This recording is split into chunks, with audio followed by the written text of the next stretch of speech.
Folks, as you've heard from the old joke, there are two certainties in life. The first one is if you have a dog named Tax and open the door, in comes tax. Of course, the other one is death.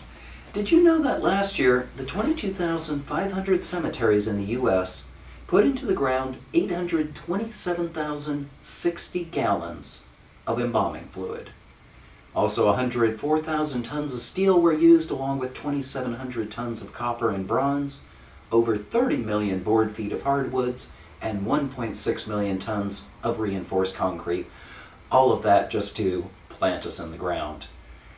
Folks, that's unsustainable. It really is. And here to talk about sustainable burials, we have Jane Hillhouse, the founder of Colorful Coffins. Welcome, Jane. Thank you, Timothy. Nice Jane, yeah, I'd agree. That is unsustainable. So what does a sustainable burial look like? And are we saying by sustainable there will be no tombstone and my pet dog can dig me up and as my body decomposes, I'll contaminate the water supply? No, actually a lot of studies have been done in England about the contamination of the water, and there is absolutely nothing to worry about. Okay. Not in a green burial site where you're not dealing with deep litter burials. 100 bodies to an acre, no formaldehyde, no embalming fluids of any sort, and none of the items you mentioned either are the other toxic items that we have here.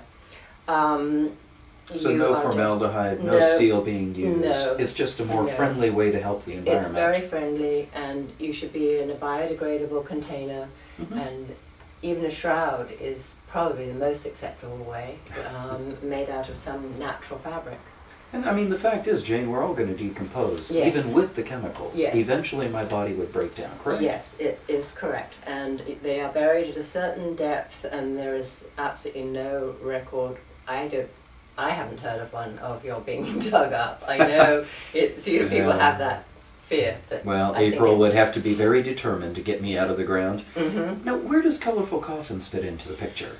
Well, I'm sort of have started this in reverse, because I was thinking of my own coffin, and I was thinking of going in just a regular plain box and having an artist friend of mine paint it for me. Okay. And with all the things that have been important to me in my life. And then the next thought was, well, Colorful Coffins, somebody else must be needing the same kind of coffin that I want. And then I got back to America, and 6 Feet Under had just hit the scene. Oh yeah, 6 Feet Under, the HBO series. Right, yeah. right. And, you know, of course, California always leads the way in reforming the rest of the country. And so here we are.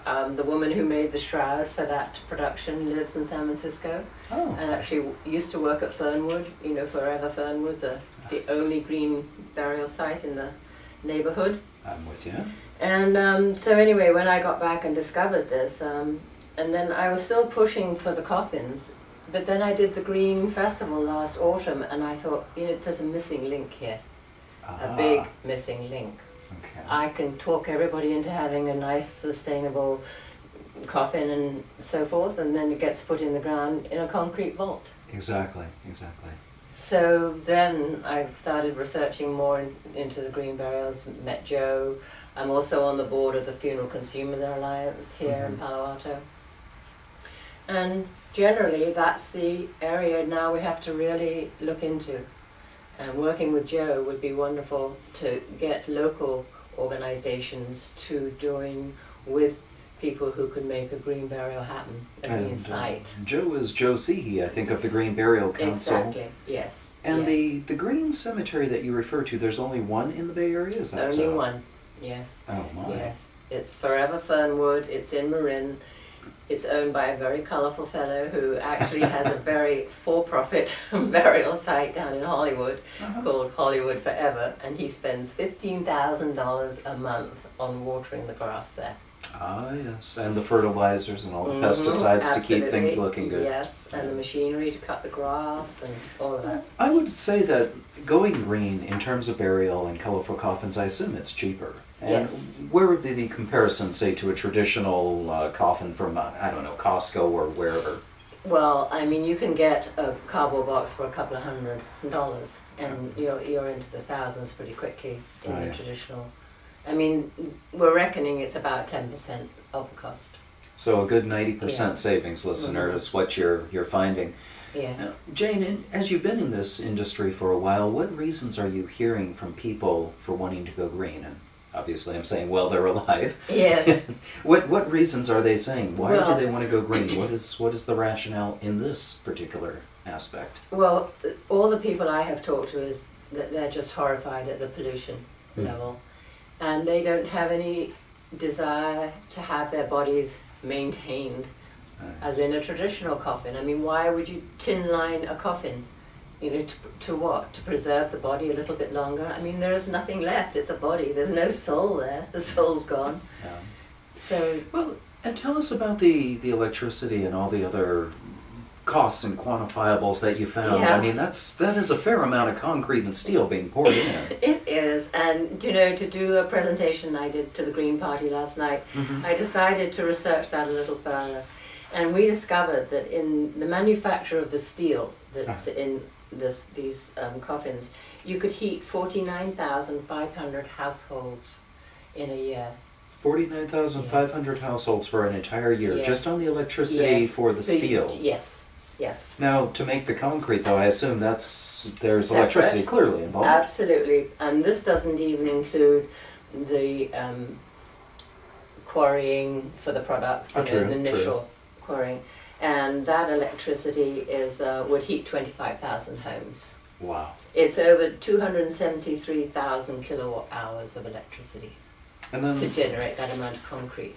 exactly, and then you look at the pollution that is put into the environment, the cutting down of the wood, Yes. or as you mentioned, the person who runs Hollywood Forever just to Yes. mow the lawn, the Yes. diesel fumes. Yes, exactly. So in a true green burial site, Jane, if I understand it, a lot of these things are done away with. It's just more, Totally. could I say, au It- naturel? Yes, it is. It's totally, I mean, if I had a slide to show you, that's exactly, it's most beautiful setting. They hand dig the graves, and quite often the people who come and prepare them put petals all around them, and then the family and friends actually bring the body to the site and in their coffin and lower them into the hole themselves, and many of the families actually fill in the hole afterwards, and then it's mounded up with organic matter like the Native Americans used to do. And the mounding helps the sinking when the body decomposes and the coffin decomposes, and there's a natural sinkage in the hole. That makes sense. And so then this matter sort of levels down into the hole. Oh, that's certainly, I can see it from a geometrical, mathematical point of view. Right, That and then makes you sense. mark it with a tree or shrubs, or you are allowed a small stone, natural stone or boulder, that's something that's comes from the area. So there is a marker there, it's not Yes, just that. and they use GPS also. Oh my god, that's too funny. GPS now, Yeah, wow. yeah. Fernwood has Yeah. all they have an amazing grid. I've actually seen it on paper. It's all octagonal, and there's this whole mass of shapes on this piece of paper, and each one is a grave, and each one has a GPS. Well, Rose, don't bother with the GPS, just let me lie in peace and forget about me. Do you know most graves are never visited after 2 years? Yeah, I can appreciate it. Jane, final question for you. What really matters? We have to take a new look at the way burials are conducted, and I think we need to partner with conservation groups, such as they are in New Mexico and Michigan with Joe Seehey. There's a very good website, the Green Burial Council, and he has some really good ideas. So you can preserve the land, you can pay for this land with the cost of the burial, part of the cost of the burial. That money will be preserved, and then they can add to it with conservation land, and it has an easement so it can never be built on. Wow. Well, check them out, folks. ColorfulCoffins.com.